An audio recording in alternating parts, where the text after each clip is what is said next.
Welcome to The Aspiring Kryptonians, a podcast for Superman fans, hosted by Superman fans and focused around all things, you guessed it, Superman. After all, we are aspiring Kryptonians. From comics, TV, film and animation, each week we discuss our thoughts on the latest releases, news and even some retrospective reviews. So without further ado, let's get the show on the road.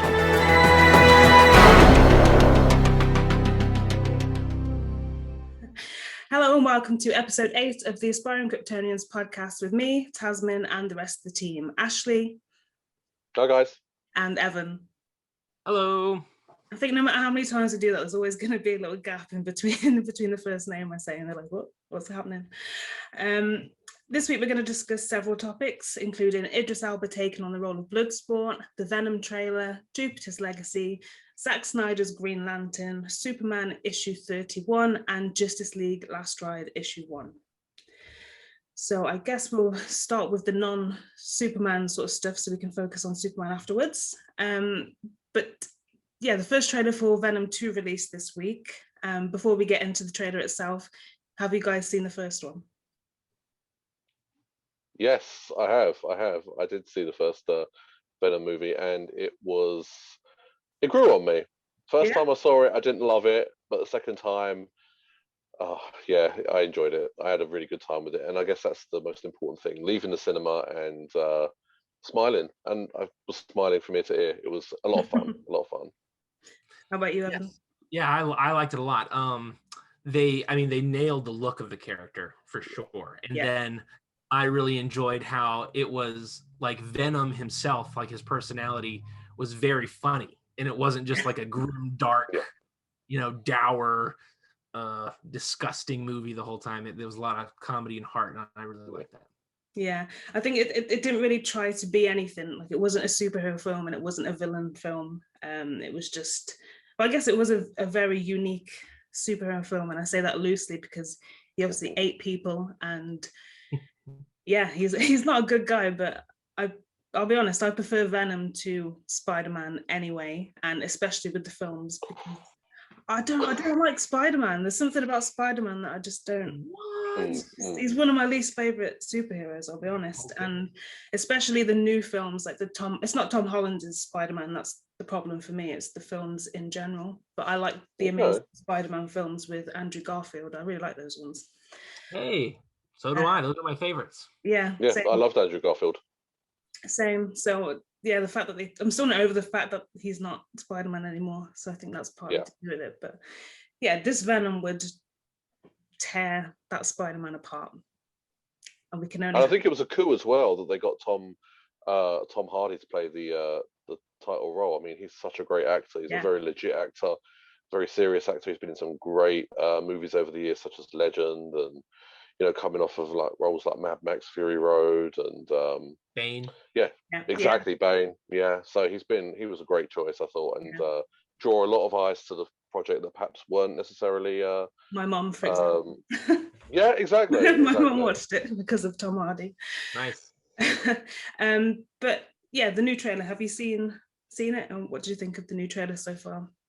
Yeah, it stayed very much in the same kind of tone as the first trailer. Not too much Venom.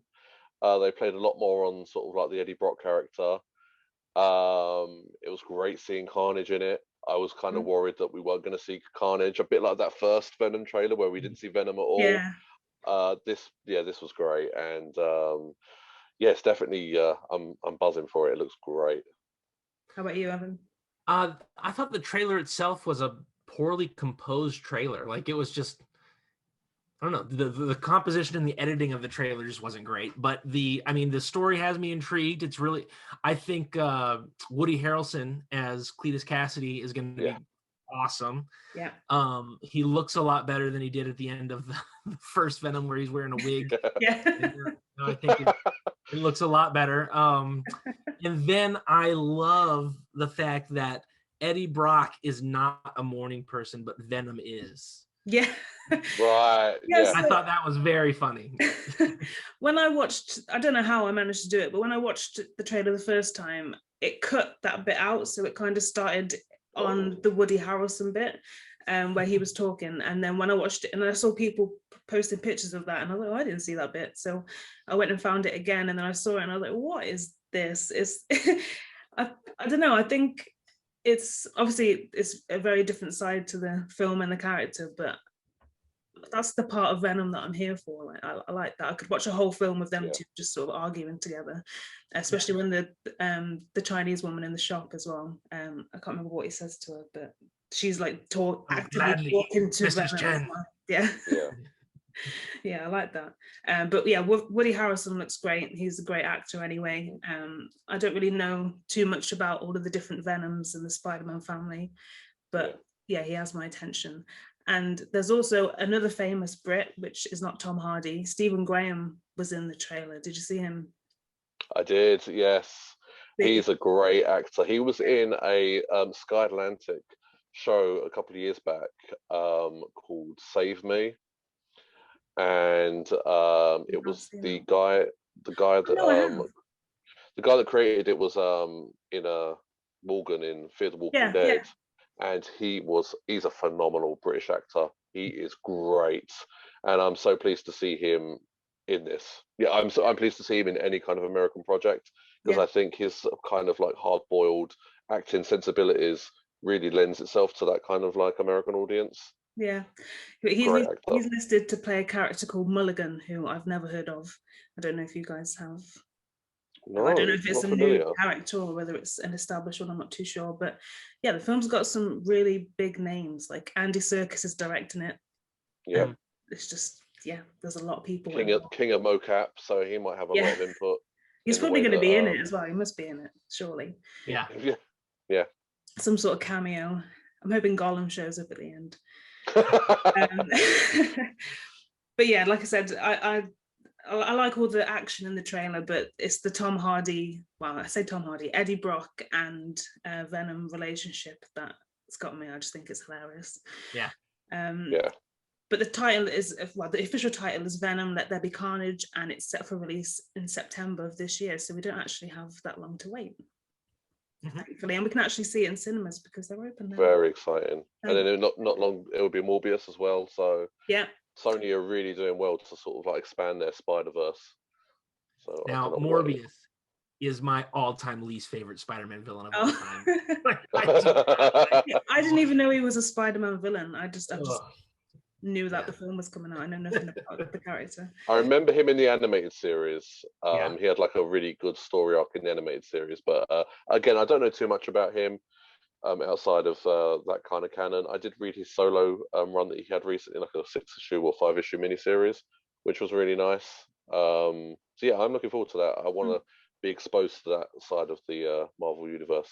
Because that's one that's just getting pushed back and back and back, isn't it? Yeah. I'm sure it's supposed to come out like a year, maybe 2 years ago. But yeah, along with a lot of other films, it's sadly being pushed back. But now that cinemas are open, I'm hoping that all these dates are going to be sort of set in stone and we can actually see them. And I hope that all the films that have come out will be released in cinemas. Like, Wonder Woman 84, because it was in cinemas in the UK, but only selected ones, because a lot of them, I think 90% of cinemas in the UK were closed at that time. That's right. Zack Snyder's Justice League, I'd love to see in the cinema.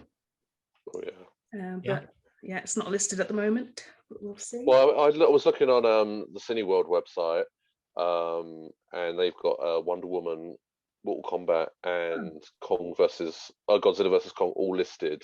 That's coming out in the next kind of couple of weeks. So sweet. When I looked, they had Mortal Kombat, and then I think it was Godzilla versus Kong, and there was another film that I wasn't interested in at all, but I can't remember what it was. But yeah, I was a bit disappointed with the listing for the first week of opening. I thought they were just going to go all out and throw every film, even like the old classics, like Jurassic. I'm paid to go and see Jurassic Park in cinemas right now, something like that. Oh yeah. Well, I never got to see it in cinemas when I was little because it came out the year I was born. So that's sad to hear, because I remember doing that. My mum took me to the cinema to see that, and it was great. I remember that. That's my like go-to film if I'm ever feeling bad, like ill or hungover or anything like that. I'll watch Jurassic Park. That might be the one franchise that rivals Superman for my all-time favorite. Yeah, nice. I think.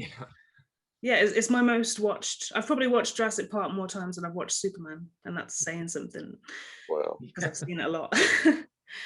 All right, then. So moving on to Jupiter's Legacy. We'll start with the comics first. Have you guys read them? No. Oh. I did. I read the first volume when it first came out, and I was meaning to get onto the volumes to come, but for whatever reason I didn't. So I really enjoyed the first volume with like Frank Quitely's artwork. It was it was stunning. I really enjoyed it, and I do intend to get onto the next volumes for sure. Yeah. Well, this is going to be a one-sided conversation. Oh, there's no spoilers in there, so don't worry. But yeah, I binge read them just before the series came out on Netflix, and I genuinely couldn't put it down. It was really good. I read the entire series in 4 sittings. Yeah, I like Mark Miller anyway. Well, I'll be honest, I'm only really familiar with this and Superman Red Son in terms of his comic writing, but this is kind of given me the bug to read some of his other stuff. Obviously, I know of Kick-Ass and I know of The Kingsman, but I've not read the comics of it. I've just seen the films.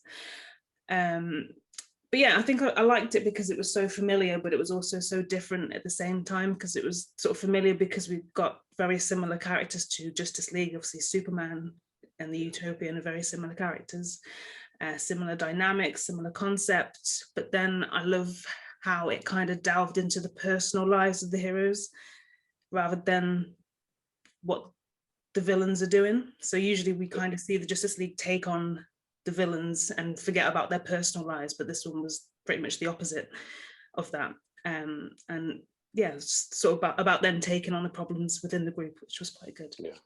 And yeah, you said Frank Quitely was the artist, but I think the prequel to Jupiter's Legacy, which is Jupiter's Circle, the artwork is by Wilfredo Torres, who's doing the upcoming Superman 78 series. Right. His artwork is so good. I've seen him. I've seen that he's posted stuff on Twitter and stuff of the Superman series that he's doing, but this got me really excited to see his artwork in that, because I don't know, there's like a really golden age feel to his artwork, which was really good. So look out for that, and if you haven't read it, well, yeah, pick it up because I recommend it. Yeah, for me, there were moments in the comic that made me laugh out loud, and it was mostly to do with the insults and the comebacks that some of the heroes had, and I think that's what Mark Miller does quite well with. Well, his comics have like there's like no filter, so the heroes kind of say what you are thinking rather than it sort of being toned down and edited, which was quite good. But I'm going to skip my notes because nobody's read the comics, so it makes no sense for me to have a discussion with myself about that. But onto the series. Have you guys watched it yet? Yes. Yes, it is great. It is really great. It reminds me of Battlestar Galactica in a way. Bear with me, how it's a drama but set in space, and this is a drama but with capes. You know, I do feel the superheroics comes secondary to the trials and tribulations of the characters. You know, I love it. It's great. I'm enjoying it so much. Both timelines, obviously the storyline set back in the past and them discovering kind of like the island, and yeah, it's just great. I'm really enjoying it. And the main actor, I think we said last week, I only was really familiar with him from his run on Transformers. Josh Duhamel. This is a tour de force in acting for him. He is sensational. Every single emotion. Oh, he's brilliant. You know, when he's having his darker moments and he's really kind of the characters breaking down emotionally and psychologically, it is so powerful. Yeah. This is wonderful. This is great stuff. His acting is superb. I love him. Sheldon is by far my favorite character. How about you, Evan? Well, actually, we spoke before, so you've got 2 episodes left. Is that right? Yes. Have you watched the whole thing, or are you still sort of working your way through, Evan? I finished it. Yeah. What do you think? Yeah. And I liked it for the most part. I feel like a lot of the stuff that makes it rated TV MA was unnecessary and didn't help with the story at all. And they just put it in there to get the harder rating so people think it's more sophisticated, which I find happens a lot in a lot of these Netflix things. So I wasn't a fan of that. But which bits in particular do you mean though? Like, oh, just like all the sex scenes, like and they're drawn out and but that's in the comics though. So I've never read the comics, so sure, if it's being faithful to the source material, still not a fan. But the back in the past storyline, I was loving. I was a huge fan of that. I would have just watched it if it was just that, and there was no, modern day story. But the modern day story is interesting too, and I'm interested to see where it goes from here. And yeah, it is cool to see like a Superman-like character, and you've advanced him into his later years, and what does that mean for him? And obviously he's very different from a Clark Kent character, but still lots of interesting drama came out of that.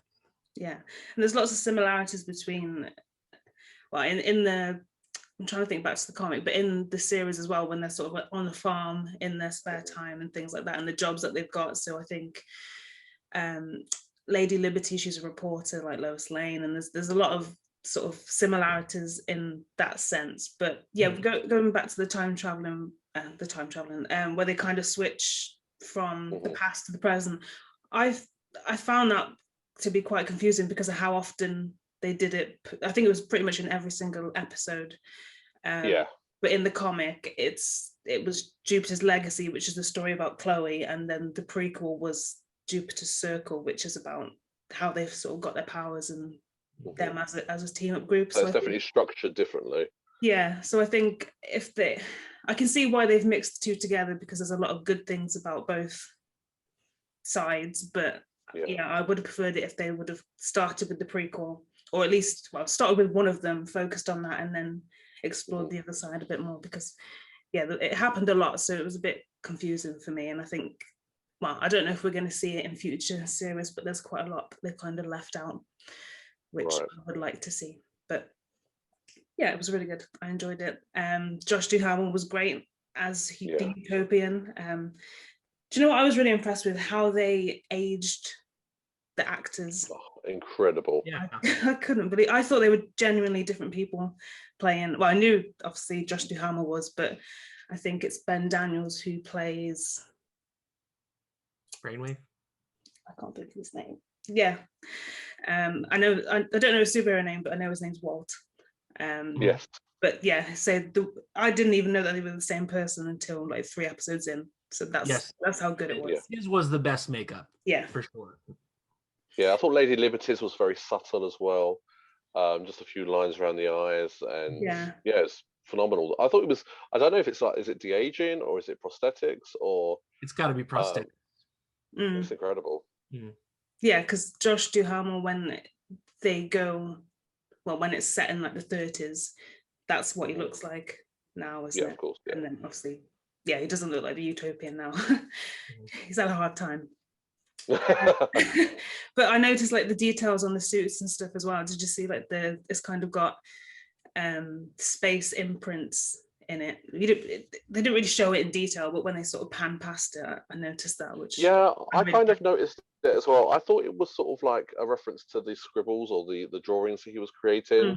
I know it turned out to be the windmill, but originally I thought it was like constellations or kind of like longitude and latitude kind of symbols and markings. So yeah, it's definitely not just a plain crisp white. It's a really nice looking suit, and I love the how his symbol, his chest emblem, is kind of embossed and it's raised and not just material. So it looks great. Yeah. Who is your favorite character out of the series? For me, I'm definitely going to go to Sheldon. Yeah. Brandon, a close second. Heavy is the head that wears the crown. And it really ties into what we've been talking about with Jonathan Kent and Superman, and how, one day I'm going to be filling those boots, and, am I good enough? Will I will I reach the expectations and standards that have been set before me? So I can really see a lot of that in Brandon, and we've been reading about it in Superman at the moment, with Philip Kennedy Johnson's great run that we've been really enjoying. It's touching on Jonathan's story and those feelings now, and for this to come out at the same time, it's very kind of present in my mind. So yeah, Sheldon and Brandon for sure. Who's your favorite, Evan? I did like Sheldon a lot. I really enjoyed. I just like his struggle. He's got struggle in the past. He's got struggle in the future. Very interesting stuff. One of the most interesting characters, probably not my favorite, but one of the most interesting characters is his psychiatrist. I really liked that. That was very cool. What a great twist on like the Lex Luthor relationship sort of thing. I like that a lot. Yeah. And then I liked I liked Sky Fox's character, and I liked Sky Fox's son. Yeah. Yes. Yeah, in the comics, Hutch, his son, is my favorite character. But I think they haven't. What I like about him in the comics, they haven't quite gone into yet. So at the minute, he's not my favorite, but he's gonna get there. I know he is. But Sky Fox is my favorite in the comics as well. He's such an interesting character, and they haven't really explored it in the series yet, so I won't go into detail. But the whole thing that happens with him is just mind-blowing. It's really good. I'm excited for that, because they have teased George's turn, haven't they, throughout it? Say again? They've had George's turn. Obviously, he's going to make a wrestling turn or do a heel turn at some point. So I'm kind of looking forward to that. I did like, however, Dark Star. Again, just touching upon Philip Kennedy Johnson's run on Action, I thought he really looked like Mongol. Yes. I thought he really looked like Philip Kennedy Johnson's Mongol. Yep. He looked great. Not so big, but a lot more compact, but still hench, and he was great. Yeah, and he has the chest beam thing. Yeah. Just like Mongol.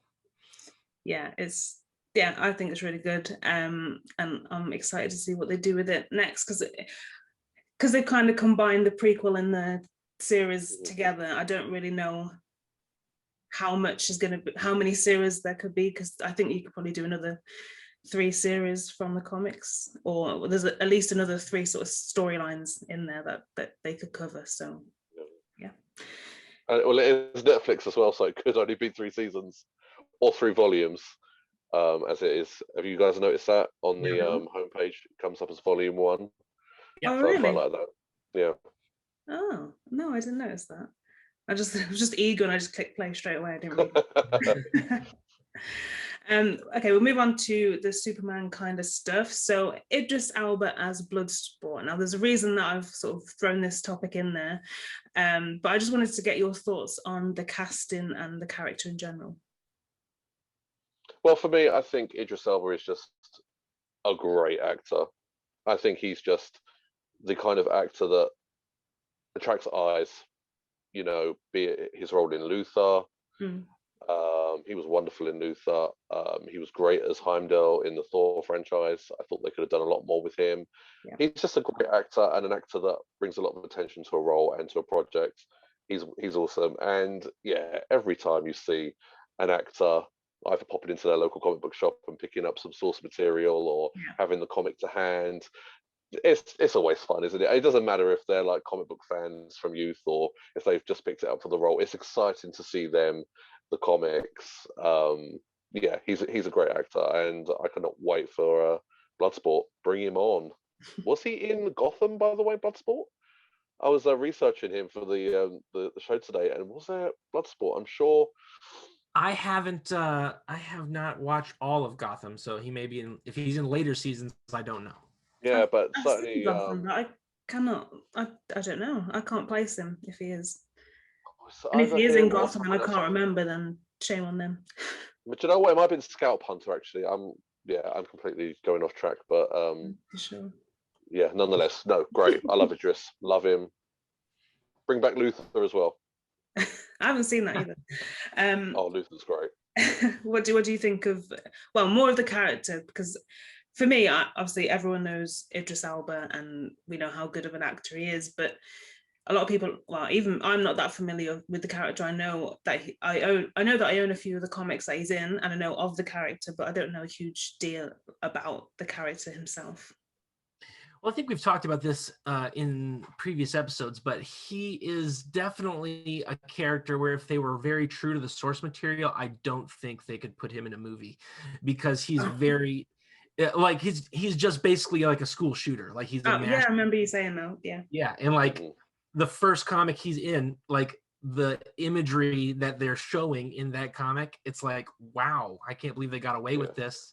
And they would definitely not put it in a modern day comic. So it'll be interesting to see how faithful they are, or how much they change and what they do, because really, like, that was the depth of his character. That was it. He was he's like well, he was mentally unstable because his brother died in Vietnam, and he was in Vietnam with him. And then he came back to the States, and he thought he was still there or something. Wow. And he was mad at society for turning their back on the Vietnam War vets. So that's why he went on shooting. Very topical of the time, it sounds. Yeah. And it was, but his power is cool. His power is, it's not really power, it's like a gadget, but he has this arsenal of weapons, like an infinite number of weapons that he keeps in a pocket dimension, and he can summon any weapon at any time to his hand. That's and originally Lex Luthor set him up with that. And so when he fights Superman, he gets a kryptonite gun and almost kills Superman, puts him in the hospital. So he's a very cool character that way. So I'm sure they'll keep that aspect of him, or at least I hope they do, because that like just an infinite arsenal of anything he wants. But as far as the other stuff, I don't know. And as far as the casting, I'm sure Idris Elba will do great. I always pictured him played by like Danny Glover, like a young Danny Glover. Oh, nice. Yeah. So, but I'm sure Idris will do great. Yeah. I think if it was Danny Glover now, it would be quite an aged up.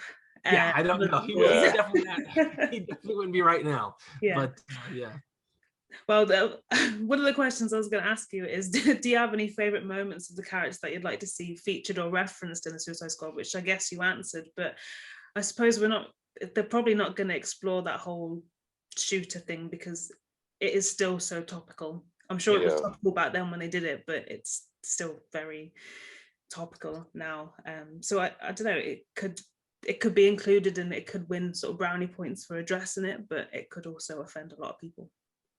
Well, something else that's interesting about him is that he's kind of a legacy character, because once he goes to jail, there is a second guy who gets a hold of the technology and dubs himself Bloodsport as well. Okay. And he is a like Ku Klux Klan member. Like he's like a white supremacist guy. And so he goes out and does mass shootings, but only against minorities. Wow. And then they fight because Bloodsport obviously is a black man. So then the two of them go. Okay. So that's interesting. So I don't. It's all very like hot button issues with this character, and then a very interesting thing happens where they're both put in the same prison, and they're like trying to kill each other.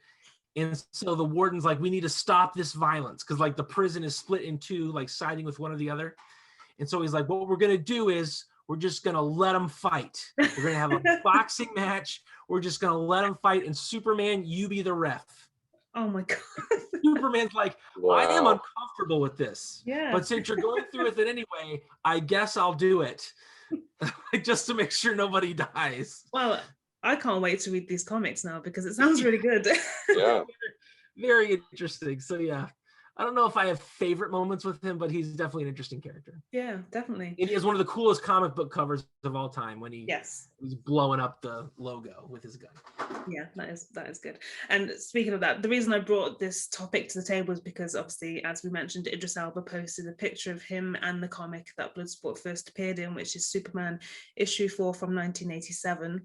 And going back to what Ashley said, I love it when you see the actors sort of manifest and really embody the character by doing all the research. And I guess it's out of respect to the characters to get the character right, but it's also, it adds a bit of brownie points for the fans, I think. Well, for me, anyway. I appreciate it when they do that. But do any of you own that issue? No, I don't, but I'm certainly going to look for it now. I used to. My dad left me his comic, or didn't leave me. He's still alive, but he gave me his comic book collection, and he had all of like the early '80s Superman stuff after the Crisis, and so I definitely had it. I had to sell them because it turns out I'm allergic to aging newsprint, so I couldn't read them. Wow. Yeah.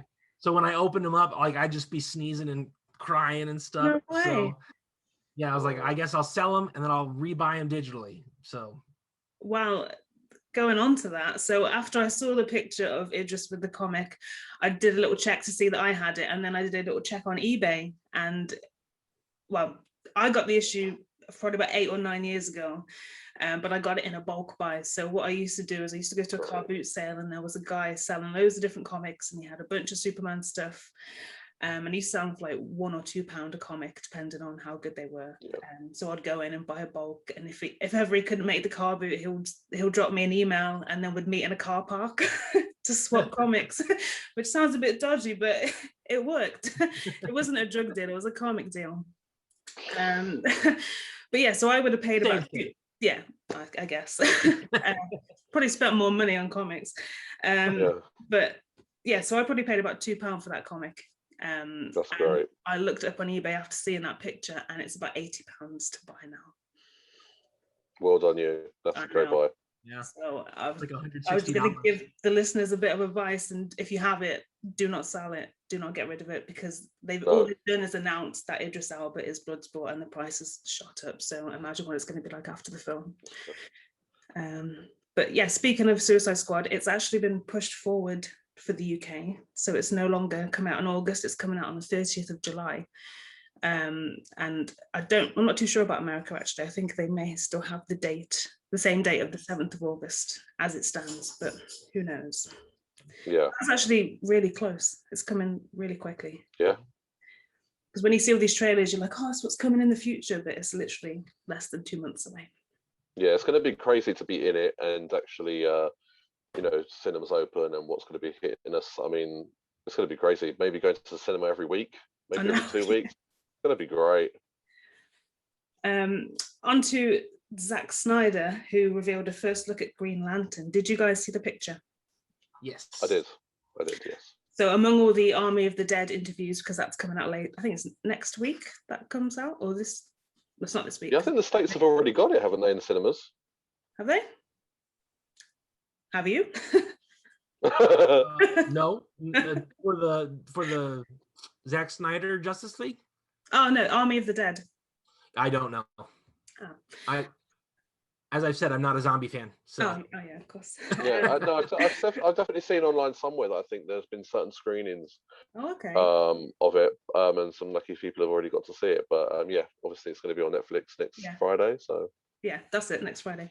But among all the interviews and appearances that Zack Snyder's done for that, he dropped a first look at Wayne T. Carr as John Stewart.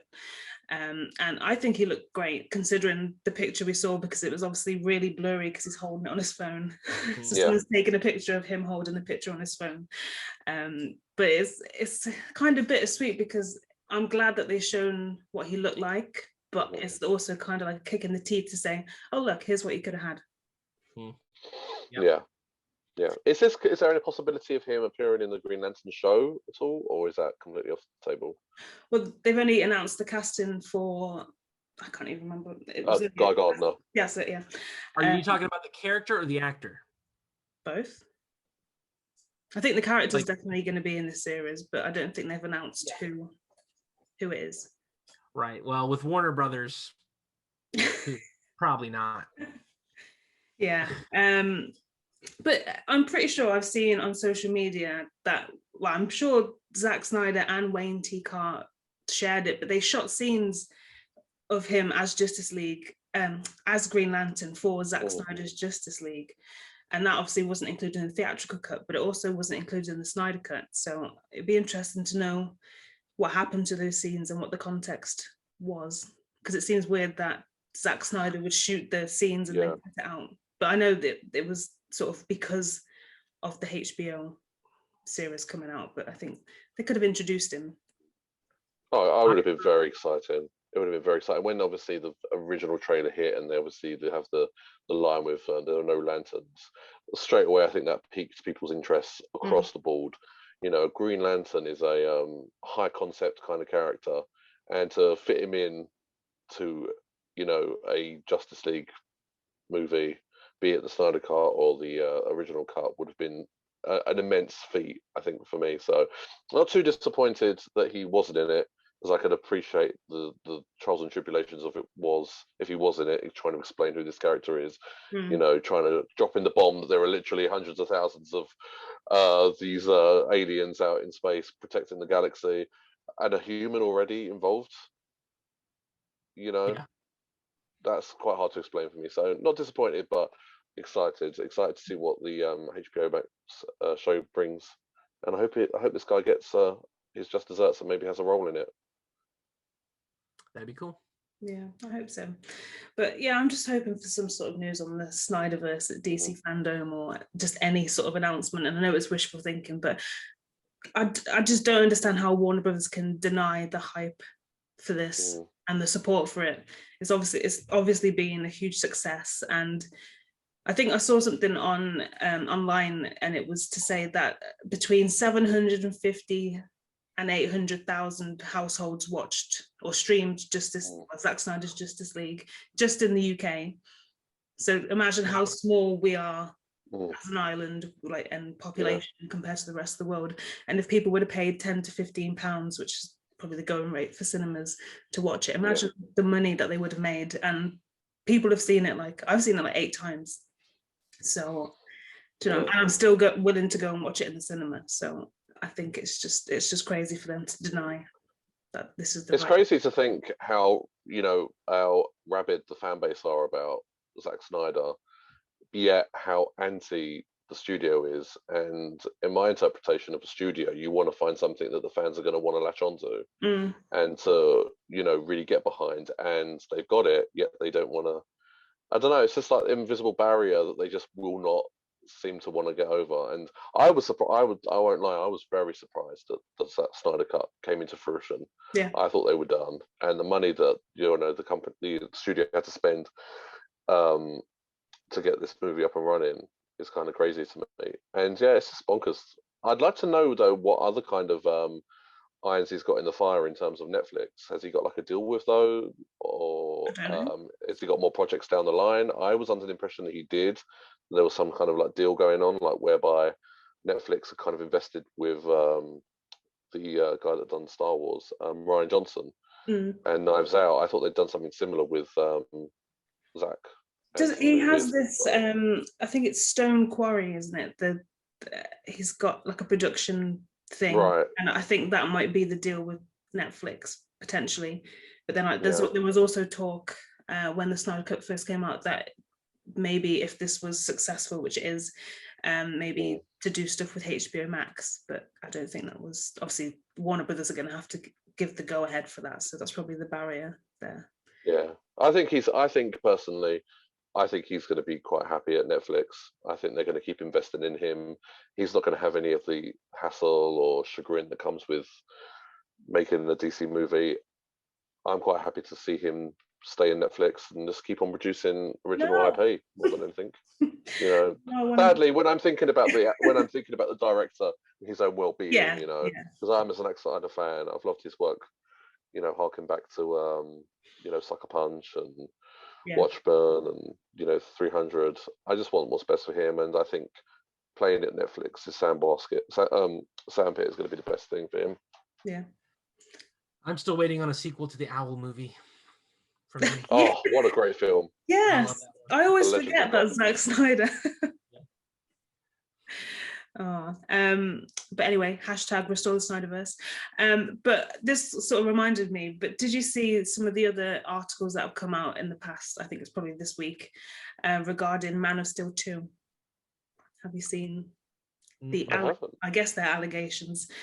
Well, it's fact because Zack Snyder confirmed it, but he basically confirmed the villains that would have been in Man of Steel 2 if he would have gotten the chance to do it, and it was going to be Brainiac and Faora coming back from the Phantom Zone. Which there's a whole article and video about it, but I didn't watch it. I just read the headline because I was furious because I really want it. I just want to see. Faora was a great villain anyway, and I love Brainiac. Yeah, I'd be very interested. I'd be very interested to see how they do Brainiac because they just nailed him in Krypton. Yes, they did. They absolutely nailed it, and so I'd be interested to see how Zack's version would differ. Even the look of him in Krypton, I think even if the whole story behind Brainiac was rubbish, which it wasn't, I think just the look of Brainiac, they nailed that. He looked incredible. I remember seeing when they did the first look at Brainiac, and I think Lobo as well at the same time. Loved it. Yeah. Bring Krypton back as well. What's that all about? They released all the plans, didn't they, that they were going to do where this is going to be my baby brain coming in, but the blonde lady who is now Batwoman. I can't think of her name in. No, I'm sorry, I'm not Krypton. very good with names on this one. I cannot think of her name. It will come to me eventually, but she was eventually going to be Hawk Girl or Nathanagar, stuff like that, and they're going to introduce all of that sort of stuff. So the Rand Thanagar War. Oh, that would have been great. Yeah, but yeah, the reveals on that show. I mean, Lobo, Brainiac, Doomsday, they all look great. Colin Salmon, was he Zod in that one? Yeah. Another great British actor who just the role was made for him. Yeah. As a Zod, he would be brilliant. Yeah. And wasn't there this whole fiasco where this kind of came up recently when Ray Fisher was talking about accountability and stuff regarding race with Warner Brothers, but it was the guy that it's Renee John Page or something like that, the guy from Bridgerton. He had auditioned to be Seg-El and he got quite far, but then they said that, oh no, he can't be black because he's an ancestor of Superman.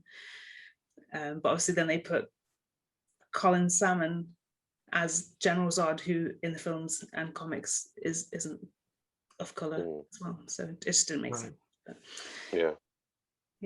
But we'll move on to this week's comics. So I'm going to issue a spoiler warning because, well, you've had a few days to read these issues, and we're going to go into quite some detail on what happens and things that take place. So if you haven't listened to it, please do skip or just save this part of the podcast for another time. But we'll start with Superman issue 31, which continues the story of Superman, Superboy, and the Shadow Breed. So in this one, they're helping Karatha Bacchus, who is the son of the fallen ruler, find refuge. But is it Superboy or is it John Kent? Because in the comics, they don't actually reference him as Superboy, but I feel weird calling him John because he's got his own suit and everything. Let's just call him Superboy. Yeah, thank you. What did you think of the issue? Yeah, I really enjoyed this issue. I reviewed it for the blog, and I had a really good time with it. It definitely felt like The Quiet Before the Storm. This one was full of great immersive dialogue, really sort of mind to the characters in the issue, and they're standing within their people. Obviously, the character that you mentioned and pronounced their name beautifully. I don't know if it's right. I'm just guessing.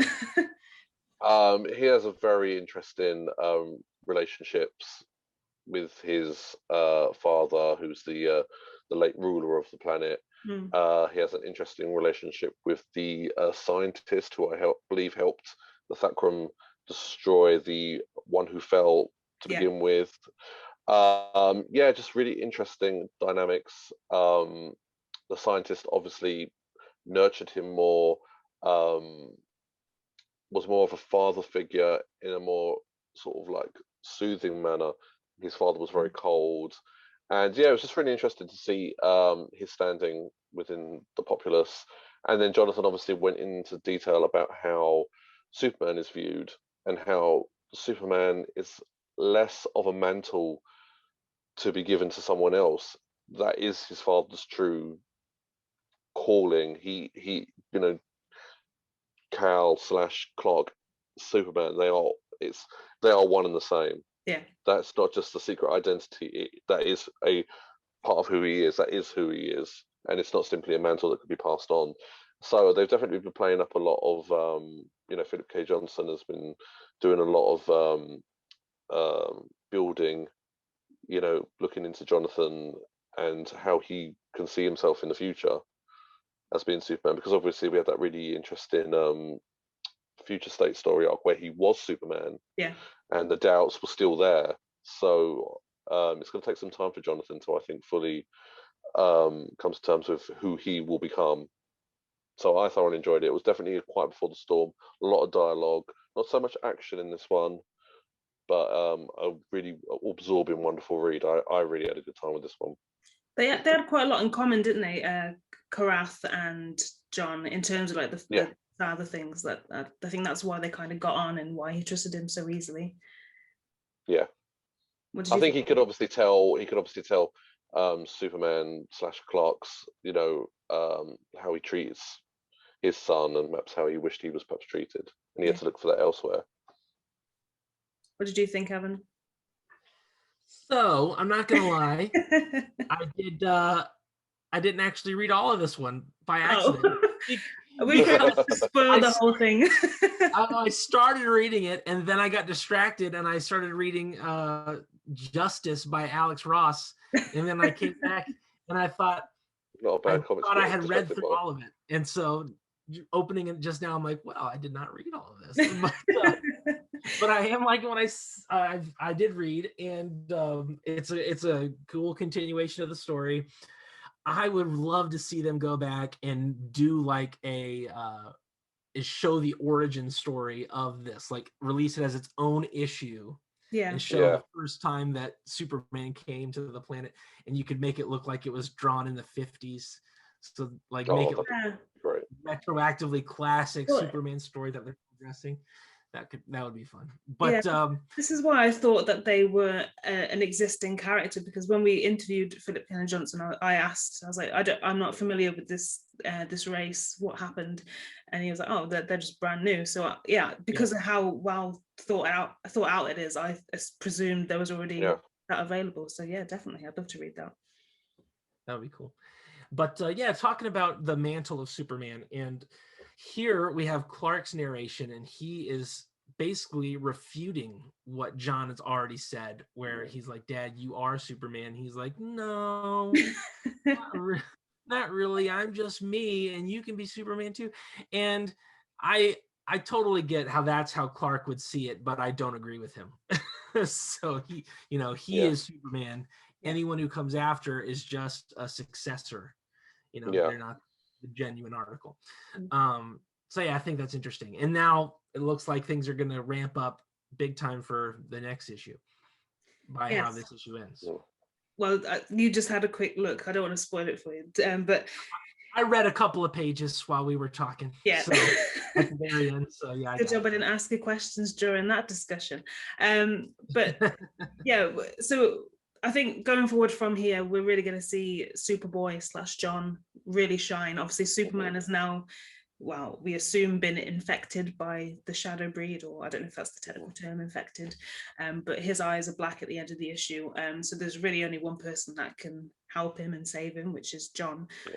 And from what Philip said when we spoke to him, there's only one issue left in this story arc for him, and then Tom Taylor's going to take over. So I don't know if, because it seems like a big storyline to start and then finish in just one issue, because there's still so much that could happen, and I don't think one issue is going to cover it. So I think this could lead into Tom Taylor's run. I don't know about that. I think this is a good 3-act play that he's telling, and we've got Act 1 and 2, and I think now we're primed for Act 3, which would be the climax and the falling action. I think he could do it. And like, judging by the cover of the first issue of the next guy's run, I feel like we're going to be back on Earth in Metropolis. So yeah, good point. But then that could have just been like a complete homage cover, because it's obviously Yeah. True. Superman 1, but yeah, I'm happy either way because I like this storyline. But yeah, I'm excited to see what happens for. I think it's definitely testament to how Philip Kennedy Johnson cultivates a race or a species. I mean, when we interviewed him, you know, he really goes in deep on something that he's creating. There's a whole backstory and a mythology, a rich, you know, textured sort of tapestry that goes into every creation. So I can see like both points, like where this could feel like it could go on and on and on. But at the same time, yeah, I definitely agree that this is going to be a nice short 1, 2, and 3 and done, and then on to Tom Taylor's run for sure. Testament to the man's writing, personally. The artwork was really good as well. Obviously, it's Scott Godlewski who did the other issues, but Norm Ratman did a few pages. Now I can't even tell which ones he did because it was that seamless. Yeah, it was perfect. Yeah, I couldn't tell you which pages are which. Go on. We do get a new version of Heat Vision in this episode or this issue. Yes, which is pretty cool. Yeah, which is kind of like, have you guys seen Avatar: The Last Airbender? Nope. Guys, okay, gotta put it on the list. A long list of things to watch. Basically, John. Yeah, not Shyamalan, right? No, don't watch that. No. Never watch that. Why? You gotta watch the cartoon series. Man, I went to the midnight premiere of that thing in costume. It was just the biggest thing of all time. I want to see photo evidence of this. Yes. Anyway, okay, I'll come up with it now. Yeah, that could be the thumbnail. Yeah. So John is able to basically, instead of a beam of heat vision, he's focusing all the heat on one point where there's a spontaneous combustion in midair wherever he's focused all the heat, which is pretty cool. Yeah. Even sort of Superman acknowledges it. It's like, how did you do that? Yeah. Which I quite liked. But that goes to show that John underestimates himself because he can do all these things, and even his dad hasn't figured that one out yet, and he's been around for how many years before him. But I liked the use of red blurs whenever they flew, or when it sort of showed an energy trail between the two. So obviously it did it quite a lot when they were flying, but there's a moment, I think it's sort of towards the beginning, where Superman claps his hands together. And it's obviously more powerful than it sounds as clapping, but you can see the energy trail and of the force and speed that captures it, which I thought that was really good. Anything else to say on that issue? I don't think so. Cool cover. Yeah. Yeah, great cover. I love the Thakram. I think they look great. I've said it a couple of times, but it really reminds me of Edgar Rice Burroughs' characters that he created for Warlords of Mars. So I love Superman stories in space as well. Yeah, I love it. I love it when he goes out into space and meets new species, and they kind of create their own lore surround around him. So I always love that stuff. And on to Justice League Last Ride issue 1. So this was a brand new series which sees the Justice League take on one final mission after going their separate ways. Now, I'll be honest, after reading this, it's a little hard to tell when this takes place, but what I can gather, it's a completely standalone series, and it's not sort of in any sort of continuity or Elseworlds or anything like that. So, yeah. This was another one that I had no idea that it was coming out. I haven't seen any advertising for it, and it was just when I looked on the release list that I saw that it was coming out. So, yeah. I loved it. What did you guys think? Well, considering who the prisoner is at the end, now the title makes sense. Yeah. Oh, yes. Do you know what? I didn't even. Yeah, I didn't put that together. No, I didn't do that. No, this was great. This was a really fun issue for me. Like you said, it's hard to tell exactly when it's set. Obviously, there's been some stuff that's gone down and kind of divided the league. And this is the one thing that can kind of bring them back together. I had great fun with this. This is great. I always like standalone stories. It gives the artists and the creators freedom to kind of, express themselves and, tell the stories that they want, using the characters that perhaps they like at that moment in time. Because obviously I think it was Wally that was the Flash in this one. I'm pretty sure it was. He has red hair in this one, so it's definitely not Barry. I loved it. I really liked it, and I also liked seeing Hal in a version of his Kingdom Come armor. Yeah, as well. This was good. The art is incredible. Yeah, the artwork is probably one of my. Well, I think just the whole issue as a whole, it was a really good story, and the artwork is amazing. But we'll save the artwork to sort of towards the end of the mini review that we're doing. But it's written by Chip Zdarsky, and I'm not familiar with his work at all other than this. I know, I think he's a Marvel writer normally, I think, maybe wrong.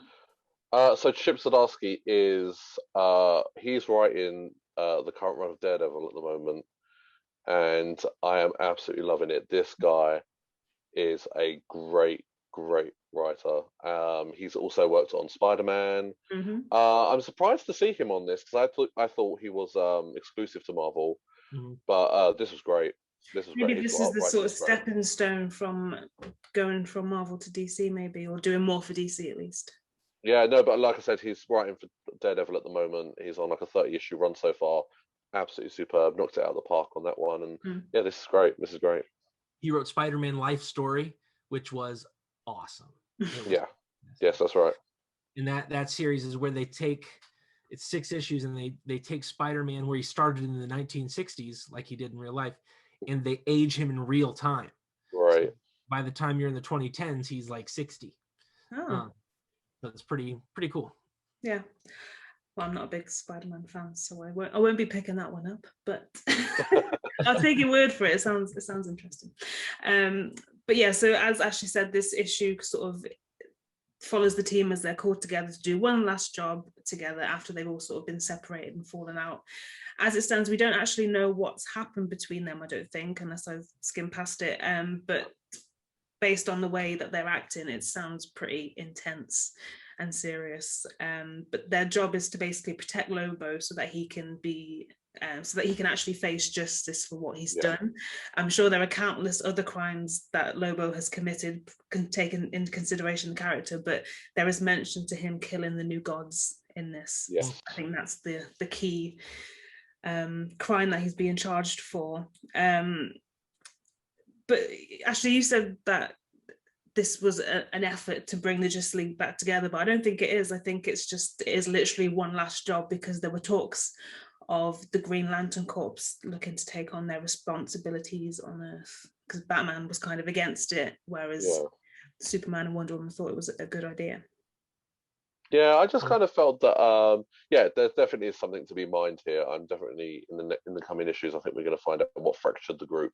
Be nice to see what happened. The characters don't look like they've aged a lot for me. So it is really it was a funny set in a kind of in a way that it's not really telling when it's set or if it's like linked up to any particular storyline or iteration of the team to date. Obviously, when Scott Snyder started writing his vision was very much in line with the Justice League Unlimited run, where he introduced sort of like Hawk Girl and Martian Manhunter back to the team. This one, I can't tell, but I like Lobo. I like the use of Lobo. He's kind of a funny character that kind of dips in and out of the books. I'm a guy that really liked his iteration in the New 52. You know, I know that's going to be like a funny take. I like this one. I liked his look, but Lobo's an interesting one for sure. I know we've kind of skimmed back past the covers already because we went straight into the issue itself, but did you notice that Batman's pose on the standard cover is kind of like offering someone a knuckle sandwich kind of thing? Yeah, really old school. He is grumpy, but then Superman's quite hot-headed, I thought, in this, because there's quite a few moments where they have a proper little bicker. So I think in a way that's kind of out of character, but that because there's so many characters introduced in this one issue, one issue so far, I think Zdarsky's handled them all perfectly. Like the Flash has a bit of humor, Wonder Woman is very much herself. They're all sort of the usual. Batman's his usual brooding self, but Superman is probably the most different in terms of the fact that he is a little bit hot-headed and he does have a bit of a pop at Batman a couple of times, but that kind of just goes to show it's kind of adds tension as to what's going on and just how serious their argument is. So I'm intrigued to find out what that is. The vibe I got from Batman, Superman, and Wonder Woman was very similar to their Kingdom Come personalities. Well, maybe then this is a follow-on from Kingdom Come, because you said Hal has the Kingdom Come suit on. Oh, yeah, the beginnings of it. So maybe just it would be a prequel if it was anything, because Kingdom Come's far in the future. But I think they've said that this doesn't tie into any continuity; it's by itself. Yeah. I really liked Superman and Lois's interaction in this issue as well. I think they're when they're in the fortress at the beginning, which is only a few pages, but I really liked it. So I like seeing them in their sort of downtime, and I think we don't really get to see that enough. And when we do see it, sometimes the portrayals are a little bit off, but I think Chip nailed it in this issue. And I really like that the art team made sure that she was always wearing purple. I love how they did the fortress in this one. I was never a fan of the ice crystal aesthetic of the fortress, but I really like how in this they show like more rooms in there, like they have a living quarters and a bed, little crystal nightstands for the bed, and I'm like, okay, I like this, because I like whenever I think of the Fortress of Solitude depicted like the crystal stuff, I'm like, why would you want to hang out there? It's like cold. It's just it's cold and it's alien and it's nothing like. What do you sit on? Yeah, exactly. Yeah, you're gonna get stuck to the ice, like. So I like when they show like more like a living space or like a thinking space for Superman in there. I like that. Yeah, that was cool. I was a bit concerned about the Green Lantern Corps wanting to make the moon new Oa. I mean, come on. I mean, paint a target on our back.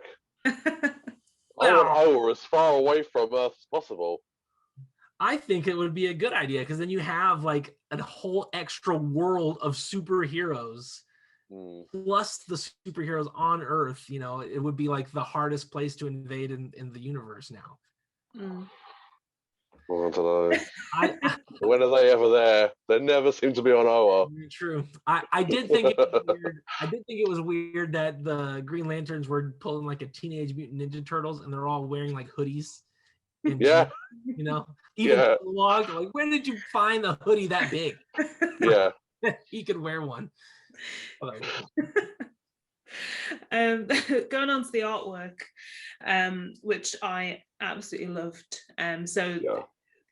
It's by Miguel Mendonca and Enrica Angiolini. Oh, I was going to nail that. I practiced the name. I practiced that one and I nailed it every time, but when I said it then I ruined it. But I'm just going to say Miguel and Enrica. But they knocked out the park in this issue, I thought. I think because it's so, I don't know, it's weird because the artwork is kind of vibrant, but then it's pastelized at the same time, especially the cover that they did, which is the variant cover. And I don't know, it just seems like it seems iconic and classic, but obviously it's new. It's hard to explain, but I really like it. This type of title is a great title to introduce new creators or artists that we're not totally familiar with. I mean, you're working on Justice League, you're working with a world-class writer, you've got the iconic characters to play with. This is like a perfect title to introduce new artists. I think we should do more of these kind of like standalone or standalone story arcs where we can get some new creators in, let them stretch out their ideas and things. So yeah, I mean, I love the character designs and how everything's rendered. It's very nice. Yeah, the coloring complements it great. I do what you were saying earlier, Ashley, about the how since it's out of continuity, you can just cherry pick from whatever things you like. I loved how the Justice League headquarters is the headquarters from the late 90s, early 2000s run. That's my favorite version of on the moon.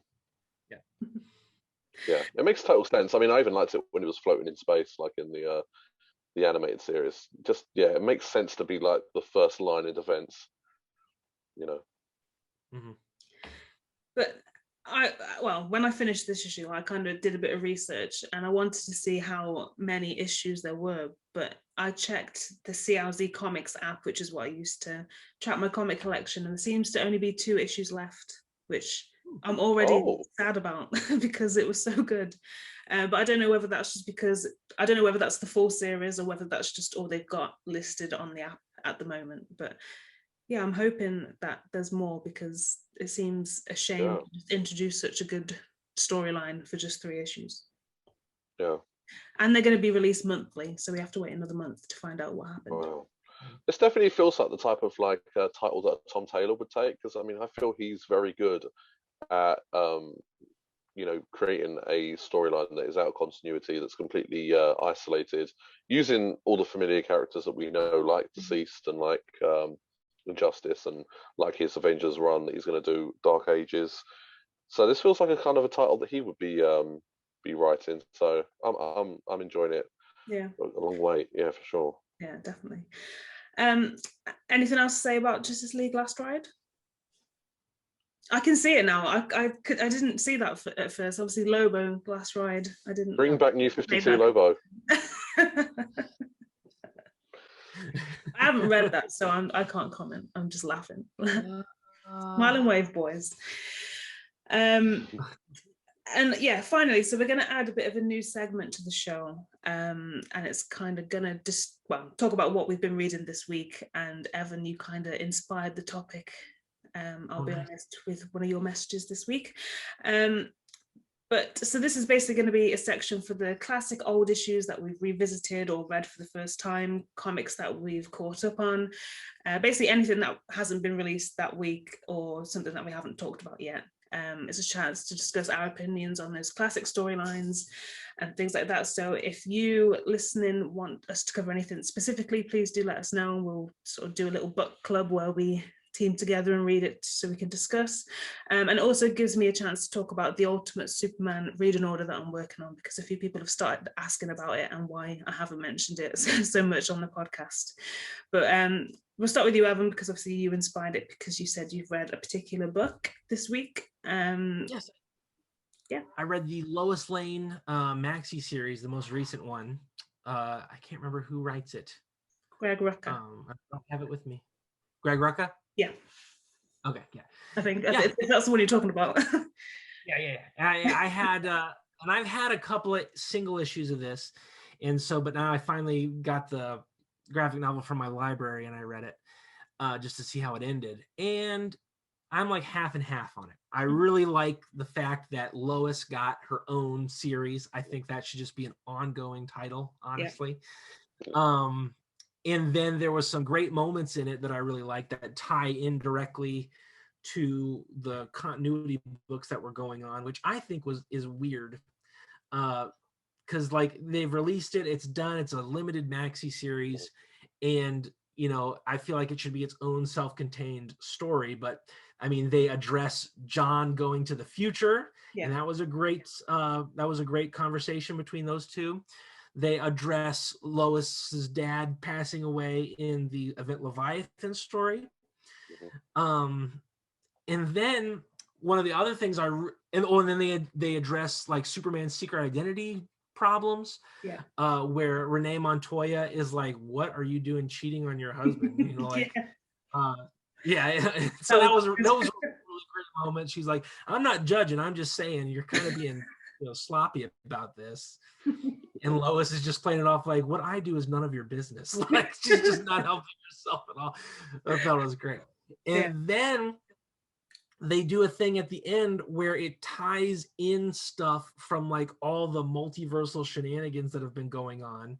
And they introduce a really interesting concept that I really hope they come back to, where, did you guys read, what's it called? Heroes in Crisis by Tom King. I was going to say Tom Taylor, but then they've got like an ongoing joke that people mix the two up. But yeah, Tom King. Yeah, I really like that concept where Superman, Batman, and Wonder Woman set up a therapy clinic for heroes. And in this story at the end, they set up a therapy clinic for people who have realized that they've been smushed into reality from another multiverse because of all the shenanigans. And I'm like, that is a fantastic concept. Why wasn't this whole series about that?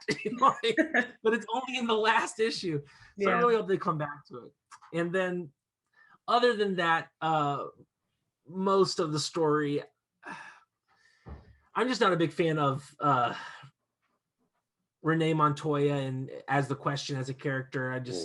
She's not one of my favorites. And then so I like the parts where she's like giving Lois crap about her relationship with Superman, but other than that, I was like, nah, it's all right. And then just everything was very very, very, very political and like trying to make points and stuff like that. And that's all good and fine, but it was just at the time it was published, it was the height of Donald Trump's thing, and so it was just all very trying to make statements instead of and I suppose reading it a little bit later on might be those effects have probably gone by now, haven't they? I've read it when it first came out, but I haven't read it since. But yeah, I'm sure it's kind of different, or the take on it's different.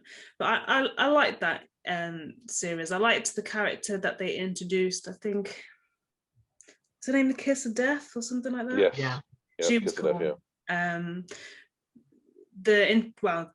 Renee Montoya is the Question. This was the first time I've seen her in a comic as the Question, so that was I quite enjoyed her. I liked her. She was badass.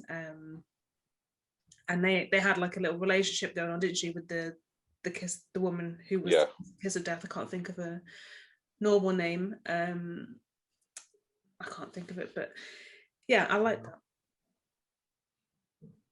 I think you did most of the reviews for the site for Lois Lane, Ashley, didn't you?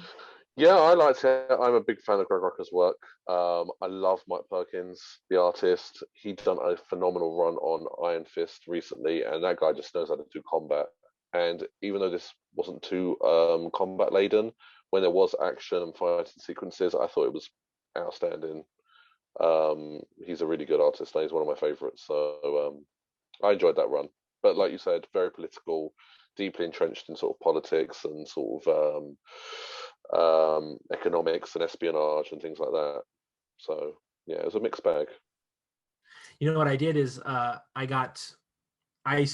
send my single issues to a bindery sometimes. Nice. So I took pages out of those single issues of Lois and put them into my Superman Secret Identity Reveal bound edition that I made myself. So it's kind of like a giant hodgepodge from all the different books that mention it. So that was kind of fun. Cool. Ashley, what about you? What have you been reading? Yeah, so I kind of went back and revisited the New 52, and I read the Superman Wonder Woman title that was introduced by Charles Soule and Tony S. Daniel. And what was awesome about this little run was that it introduced Faora, or reintroduced Faora, certainly Faora from Man of Steel. And she looked great. She was in the same armor. Zob was in the same armor as the Man of Steel iterations, and it was just great. I love Tony Daniel's artwork, and it was just really nice to see. Like when films come out, and then obviously the comic book companies scramble to get a comic out to tie in with it or to get it ready. I like that kind of thing. That's fun. Like, I'm a big Moon Knight guy, and Moon Knight's just been announced for Disney Plus, and now there's a Moon Knight comic coming back out again. Love it. Capitalize on the buzz, and it was just so much fun seeing Faora in Superman Wonder Woman. It was an interesting run overall. The whole run of comics, because it kind of like towards the end, Superman really got choppy with all of its crossovers and things like that. And towards the latter volumes I've collected, and every issue is like, and then read this one, but it's not collected. Yeah. So I got choppy, but that very first trade paperback or hardback I got it in was really nice. Yeah, it was just a really good title, and yeah, seeing Fiora was awesome. Yeah. In the pages of Superman. I've just she was great. Watched. I don't know why, but I assumed Faora was created for Man of Steel. I've never experienced her in TV, comics, or anything before that. And I would just watch the Smallville episode where, Lois is Feora and it's Zod's wife. So I was quite surprised. I wasn't expecting her to be there. Yeah, I think she's definitely in the 80s version of Zod and the gang, and she might be in the Silver Age as well. I can't remember. Yeah. I haven't come across her yet in the reading order, but yeah. Yeah, Ashley, the New 52 Superman, he's just not Superman to me. He's he's an Elseworlds guy, but I did enjoy because in the New 52, Wonder Woman is a goddess, like she's a full-blown goddess, and so I really like the part where Wonder Woman takes Superman to meet her family, which is the gods of Olympus. And like Apollo's trying to pick a fight with Superman, and Superman just clocks him into space. Yeah. He's like, so funny. Yeah, that was great. It was really hard time though collecting those graphics. As a rule, I'm a trade waiter, and some of those graphic novels towards the end, they were tough going because you'd pick, like, for example, like Superman, Wonder Woman, say volume 5, and it would have issues of Doomsday War in it, or this one and that one, and every single issue would be different from the next one. It was no sort of like a nice story arc. It was completely so choppy. It was a crazy time being a Superman fan in the New 52 era. Yeah, I'm dreading getting to that when I'm doing the order, because I'm writing the reading order ahead of what I'm reading. So I've just written out 1980, and that's already starting to get pretty complicated. Oh, wait till you get to 86 and 87. It's nuts. Oh, I'm dreading it. So yeah, I'm probably going to be asking for your advice when it comes to posting it, because I'm not reading it through yet, but when I do get to it, I can just see it being really confusing. But speaking of the reading order, I've been reading through 1956 at the moment, and I'm just over a quarter of the way through that year. It's impossible for me to talk through every single issue that I read, because I'm reading between 1 and 3 issues a day and would be here forever. And some stories aren't as good as the others, but I'll talk about it. But they're big, thick stories, if I recall, as well. I mean, you're getting a lot of story for your buck. It depends on the issue. Like if it's like an issue of Action Comics or something, it's usually 12 pages long. But if it's an issue of Superman or I think Superboy at the minute, then it's 3 stories in one. So they're all like 8.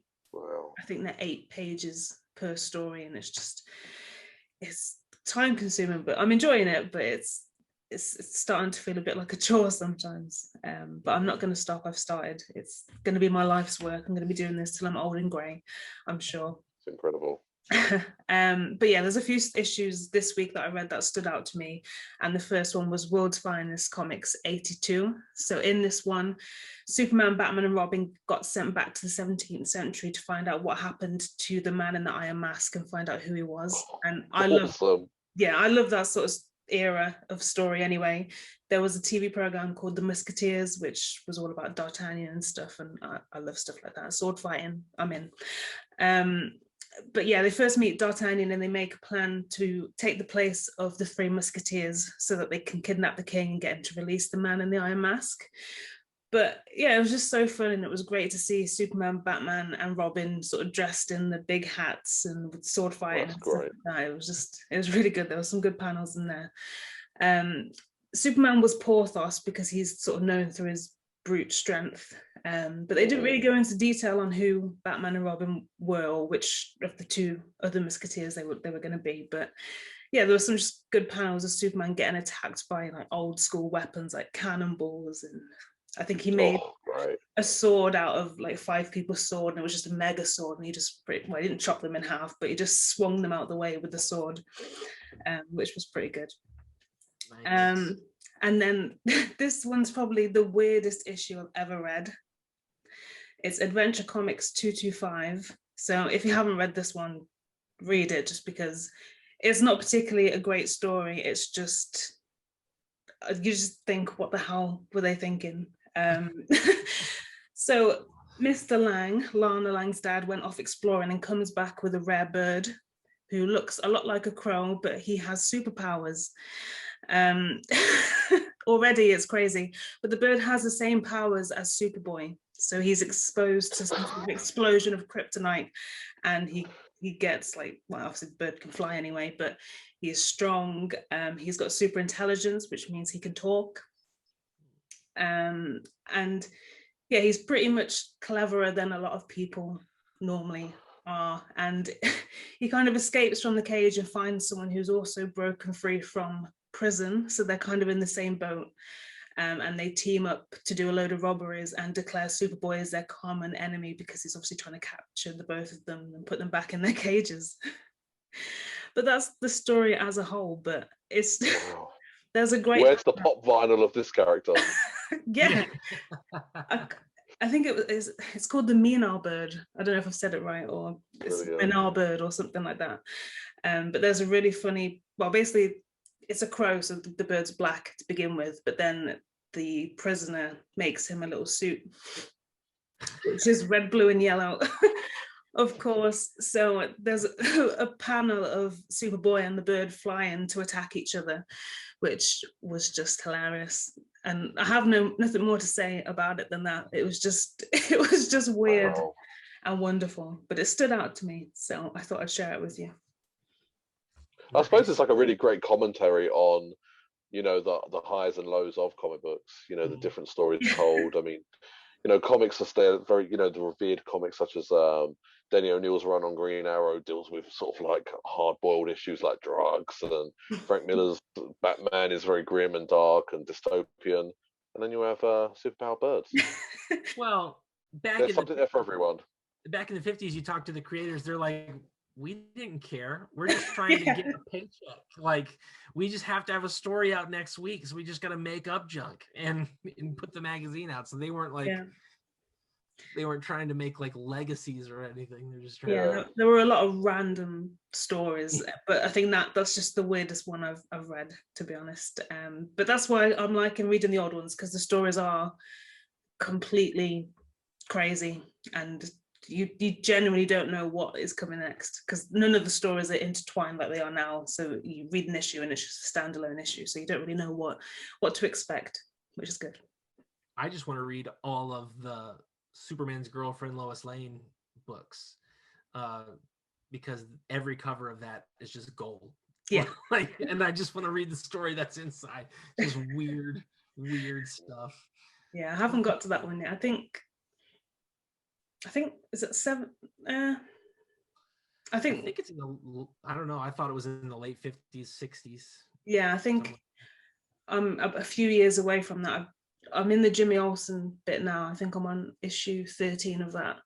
So I'm pretty sure it came the year after that one. I have every single issue of, I think it was the 2004 Superman Batman run.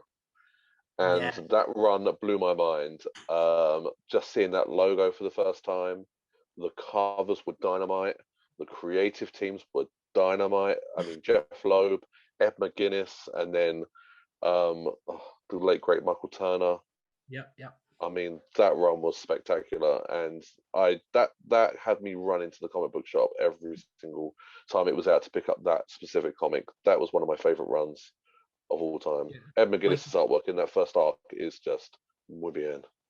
The first like 3 or 4 story arcs of that were just fantastic, and then they're just like, let's get weird, and then it really does like go into some like crazy territory, but it's all good for the most part. It's really good. I haven't read I loved that one, but I've got issue 1 signed by Ed McGuinness from New York Comic Con. That's great. Nice. Yeah, he was there. There was nobody there to see him. He was just on his own, sat there. I was like, excuse me. Yeah, I've got a few stories to tell like that as well. Yeah, some creators, and they're just chilling. But I think a lot of people don't, and unless it's like a really big artist like Jim Lee, and you know exactly what they look like, a lot of people don't know what the artists look like, even though they admire their work. So when I went to New York Comic Con, I Googled all the artists of comics that I had that were there. So I knew who was who. I was like, that's great. Yeah. I think that concludes our topics for this week, unless anyone... Maybe. Oh, yeah, go on. Tasmin, have you watched any of the Justice League Unlimited? No, yeah, I'm going to finish Smallville first, because I've got the new box set, and it's easier for me to watch now, because think I was running out of episodes to watch of Smallville, so I'm just going to finish that while I'm more than halfway through, and then I'll start onto this animated series. Okay. But yeah, we'll talk about it when I go through it. But I think, because you sent me a list of all the key episodes to watch, but I think I'm just going to try and watch all of them. Good luck. Yeah. I'm not making my life easy. I'm sure I've got plenty of free time at the minute, but I go back to work tomorrow part-time, so I'm gonna have less time, and then in August I'm gonna have even less time to do all this stuff, so it's definitely going to be a life's work sort of job. It's going to take me years. Maybe someone could pay you to do all this. I know, DC. I'm even wearing the merchandise. I'll make a reading order for every character. But I think now that we're sort of closing out, it's a good time to announce our next guest, who is Brandon Easton, who has written stories from Truth and Justice and Superman Red and Blue issue 2. So he's going to be joining us next week to talk all things Superman, about his career and his work on those titles, which we're really excited about. And once again, thank you guys for taking the time to listen. We really appreciate it, and we'll see you again next time for episode 9. Bye. Have a good one. Thank you all so much for taking the time to listen to this episode and previous episodes in the podcast if you have done so. Remember, if you're enjoying the show so far, please do subscribe, share the podcast with a friend, and most importantly, leave us a review. It's those reviews that really help with our visibility and success, and it only takes you a few moments to leave one.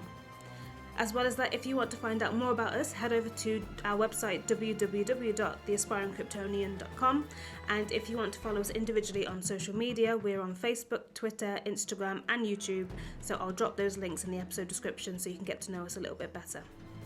A very quick shout out to some other very good Superman related podcasts and accounts that we love. The Last Sons of Krypton podcast, the Krypton Report podcast, and Adam Talking Superman over on Twitter. They have some really great Superman-centric discussions and are always dropping great Superman knowledge, so if you are looking for something similar to our show and our account, please be sure to check them out.